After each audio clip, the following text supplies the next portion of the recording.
How to install Google Analytics on WordPress. So, if you're running a website, one of the most powerful things you can do to grow it is to track how people are using it. So, to do this, we're going to connect Google Analytics to our WordPress. So, first of all, what you're going to do is make sure you're going to have a Google Analytics account. Now, you're going to need to set up a new property, which essentially represents your website. So, what we're going to be doing is you're going to go over to this section over here in your home. And what you can do here is you can create a new property for yourself. Now, in the case you don't know how to create a new property, simply go over to your admin on the bottom left side. And once you're here, you're going to click on create.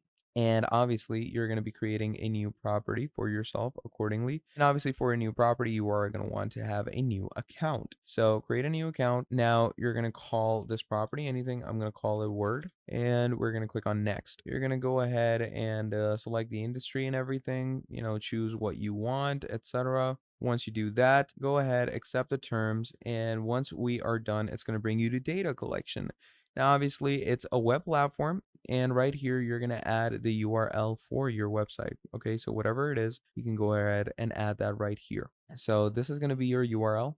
I'm going to copy that, come right here, and we're going to paste it. Now, once you paste it, obviously make sure that you remove the HTTPS because it's already going to be added. I'm going to call it my website, and we're going to click on create and continue.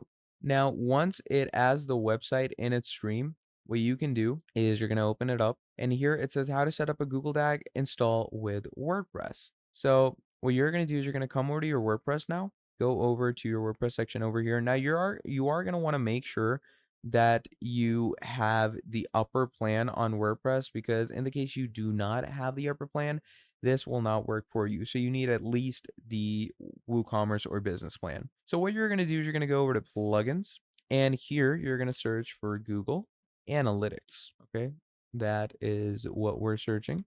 Now, once you search up Google Analytics, what's going to happen from here is you're going to get these Google Analytics applications. So here we have Google Analytics for WooCommerce.